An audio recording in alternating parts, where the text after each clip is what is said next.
Hello students, how are you all? Hope you all are fine and safe at your place. And student, I think आप लोगों में से बहुत से लोगों को ये पता होगा कि मैंने एक सीरीज़ स्टार्ट करी है जिसमें कि मैं सीसीएस यूनिवर्सिटी के बीएड सेकेंड ईयर के paper knowledge language and curriculum E303 के कुछ टॉपिक्स को आपके साथ शेयर करूंगी, जिसमें कि मैंने 3 लेक्चर आपसे शेयर कर लिए हैं और आज मैं आपसे शेयर करने वाली हूँ लेक्चर 4, जिसमें कि मैं बात करूँगी इंडियन और वेस्टर्न फ़िलॉसफी के बीच कंपैरिजन पे।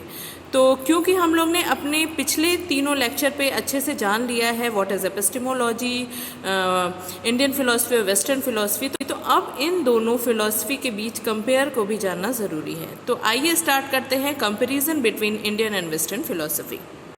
सो स्टूडेंट, जैसा कि आप यहाँ देख रहे हो, जो कंपैरिजन का बेस है वो है डेवलपमेंट, एम्स एंड गोल। तो बात करते हैं इंडियन फ़िलॉसफी की। तो इंडियन फ़िलॉसफी का जो डेवलपमेंट था वो स्वरूप में हॉरिजेंटल था, जिसमें एक दर्शन का प्रभाव दूसरे दर्शन पर देखने को नहीं मिलता, यानी कि ये एक दूसरे से स्वतंत्र थे। और इनका जो पर्पस था, aim and goal of life, वो था मोक्ष और निर्वाण की प्राप्ति। वहीं दूसरी तरफ वेस्टर्न फिलॉसफी जो था, उसका जो डेवलपमेंट का स्वरूप था वो वर्टिकल था, यानी कि धीरे धीरे धीरे सेम चीज़ों में डेवलपमेंट ऊपर की नीचे से ऊपर की ओर बढ़ता गया। And it is curiosity about epistemology of metaphysics and aspect. और कहीं ना कहीं ये एपिस्टेमोलॉजी और मेटाफिजिक्स की जो पूरा कॉन्सेप्ट है उसके प्रति काफ़ी ज़्यादा क्यूरियस थे। And discover the ground of scientific truth and the limit of man's ability to know it. और इन्होंने अंततः साइंटिफिक ट्रुथ की तरफ फोर्स किया और ये जाना कि जो मनुष्य है उसके ज्ञान की, यानी कि उसकी जानकारी की क्या सीमाएं हैं। तो ओवरऑल ये एम था और डेवलपमेंट था इंडियन और वेस्टर्न फिलॉसफी का। जैसा कि स्टूडेंट्स आप देख रहे हो, अब हम religion, dependency and role of human being के आधार पे दोनों में कंपेयर करेंगे। तो इंडियन फिलॉसफी जो था वह उसमें बहुत से धर्मों के बारे में जिक्र किया गया है, लाइक हिंदुज़म है, मुस्लिम है, बुद्धिज़्म है, जैनिज़्म है, एट्सेट्राज।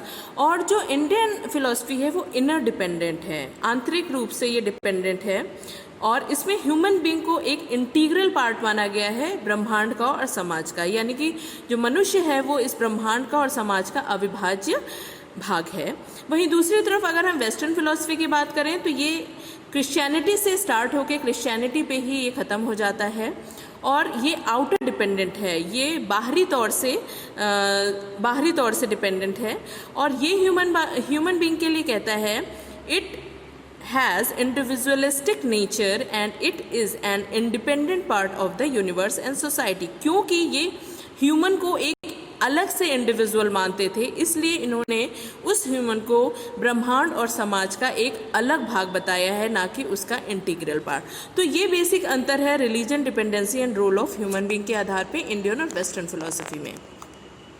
स्टूडेंट, इसी में आगे देखते हैं कंपैरिजन में कि स्टेटस और वेंचरिंग कैपेसिटी के आधार पे इंडियन और वेस्टर्न फिलॉसफी में क्या अंतर है।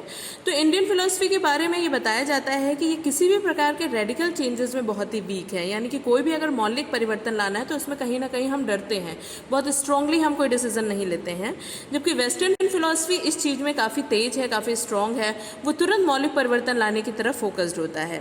तो स्टूडेंट, इसके आधार पर अब हमारा कंपेरिजन ख़त्म होता है, जिसमें कि हमने आज के लेक्चर में देखा क्या अंतर है इंडियन और वेस्टर्न फिलॉसफी के बीच। आगे मिलते हैं अपने नेक्स्ट लेक्चर में, जिसमें मैं बात करूंगी नॉलेज के बारे में, क्योंकि हमने एपिस्टेमोलॉजी अच्छे से समझ ली है। अब ह्यूमन या हम सब लेमैन के अनुसार नॉलेज क्या है उसके बारे में हम जानते हैं। Till then, take care and bye.